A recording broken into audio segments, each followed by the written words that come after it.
Are people buying the PSA Dagger? In my opinion, this is the best starting point for building out your first custom handgun. For those that don't know, the PSA Dagger is based on a Gen 3 Glock 19 system. So this is gonna use a lot of the similar internals of a Gen 3 Glock 19, including the takedown lever, the striker assembly, the mag release, and the barrel. With that comes the pros and cons you get with a Gen 3 Glock 19. Some of the pros being the reliability of the system, but you get the cons of the dated controls. We'll dive more into that here in a little bit. And if you guys haven't seen it already, we actually did an ultimate build on this gun. So if you guys want to check that out, we'll put the link in the description. But for now, let's go over this gun top to bottom and show you guys the things I like and the things I don't like. Starting with the slide on the Dagger Compact. They have a lot of options on their website. It's honestly probably too many options, but it's really nice for the people that don't want just a standard Glock. They have ones that have slide cuts, different nose geometries, different optic systems, different locations for your iron sights. So there's just a lot of options with this gun, which is great for somebody who wants to buy a gun and do a build. Right off the bat, you don't have to buy another slide from an aftermarket company. You can just get it from OEM and your gun is ready to go from the beginning. So that's one thing I really like about the PSA Dagger. In this case, we have the OEM standard compact dagger slide on here. And Glock has gotten a lot of grief for its original boxy, boring slide. So I really like what PSA did with this. It has very nice, aggressive cuts on the front, makes it look really sharp. They threw in some geometry that is very common amongst aftermarket slides. So it already looks a lot better than your standard Glock slide. The option we got came with a threaded barrel and suppressor height steel sights, which again is really nice for the price range of this handgun. So for the price, I think you really can't beat the options that are given to you. Of course, if you don't want a threaded barrel, you can get a regular version. And they even have a ported option for the slide. We've shot this and it works pretty well. One thing that's nice about this being a Gen 3 Glock system, as I said, it uses Glock internals, so you can use Gen 3 internals on this. It also has the standard Glock front and rear sight cut. So you can use any Gen 3 Glock sight you want on here if you don't like the ones from OEM. For the accessories that we have on here, we have the Hollow Sun 508T. This has been a phenomenal dot for us. Has solar charging, really can't complain. It fits on an RMR footprint. And then up front, we have the Herrington Arms HG-DG. This compensator reduces a lot of recoil and it's made out of 7075 aluminum, so it's really tough, it's really light. And what's really cool about this is it actually fits the fins on the extreme carry cut slide. So it looks almost seamless. And it really gives this entire build a really cool aesthetic with this seamless compensator on here that is flush with the weapon light. Honestly, in my opinion, this is really one of the things that bring this build together and gives it this really unique aesthetic. Jumping down to the frame, there's a lot going on with this that is very different than a Glock. Some things I like, some things I don't like. So as I said, it's very similar to a Glock frame. It does in fact use Glock magazines. Here we have a Herrington Arms plus 2 extended Glock mag, but a standard Glock 19 mag. Fits in there nicely, works just fine. And another thing you can do is you can throw in aftermarket accessories like this trigger and this Cogworks slide release. So again, using that Gen 3 platform. One of the things that are very controversial about this gun is the ergonomics.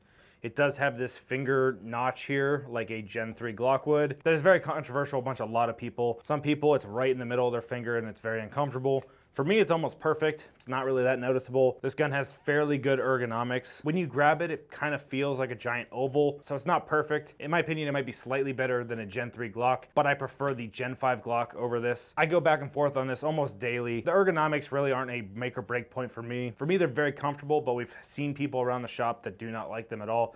So this seems to be a very controversial topic. One of the things I do like about the ergonomics is the little ledge they threw on here for your support thumb. So you have somewhere for your thumb to go and rest and help fight a little bit of that recoil. One thing I wish they would have did here is threw some grip texture on there.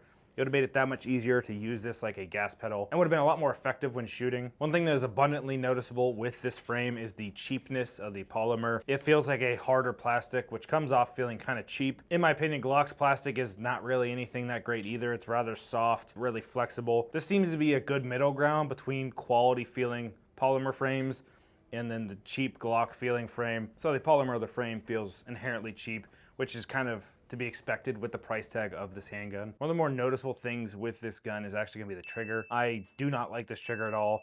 We've since thrown in an aftermarket factor trigger, and the shoe is a lot better, but the trigger itself just has a lot of issues. This trigger has a lot of take up, and it's a very stiff, hard trigger pull.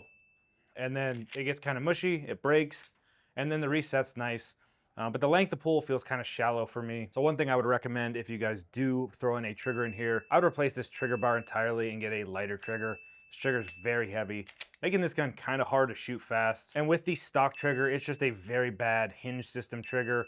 That's kind of similar to a Smith & Wesson style trigger. I'm just not a fan of this style It's very weird. It doesn't feel normal to pull the trigger. And for me, that makes a big difference when I'm trying to shoot fast or competitively. So that's why we swapped it out for a factor one, which is nice that we have that option. All this Gen 3 aftermarket support, it's pretty much easy to replace everything on this build, which is one of the reasons why I think it's a great starter build, is you can change all the things you don't like about it. But with that being said, the trigger is one of the first things I would replace on this handgun. This frame does have a standard Glock style rail system on here with just that single cut. It is not a 1913 or Picatinny style rail. So keep that in mind when you're buying this. Most weapon lights account for this now and have a Glock insert for the weapon light, but it's worth noting that that is different than some of the other guns on the market. Coming back to the frame on here, the grip texture is pretty decent. It is very soft. To me, it's like 200 grit sandpaper.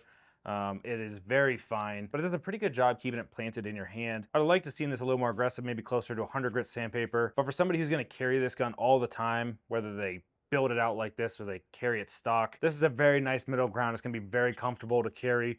You're not going to have any rubbing on your skin. So it's not going to be the best for recoil control or grip, but it does do a really good job for concealed carry. And one thing that is a little different than the Glock is there is no backstrap system on here. This gun comes with what you get. I think they're making different size frames now, but the original Dagger was just one size fits all. There's no adjustability, you kind of get what you get. My second biggest complaint with this gun, besides the trigger, is gonna be the mag release. This thing is a tiny little button, and when in its stock configuration, you have to push it all the way until it bottoms out to get that mag to come out. This is no fault related to PSA.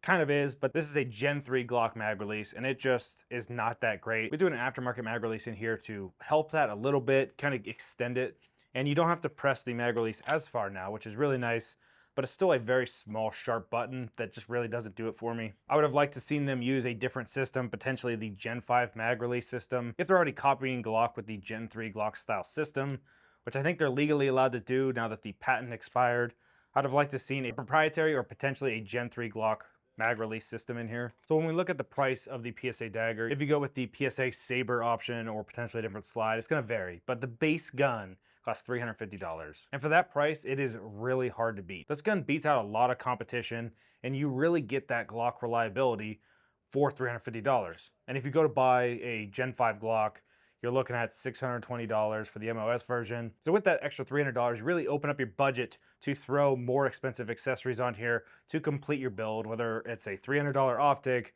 or a compensator, or a weapon light, magwell extension, whatever it may be. You can reallocate those funds into accessories that are actually gonna increase your performance on the range. So when you look at this build, this costs about $1,200 to build out, and we get a lot of crap for calling it a build, but in the grand scheme of things, nobody's gonna be hand making their own handgun.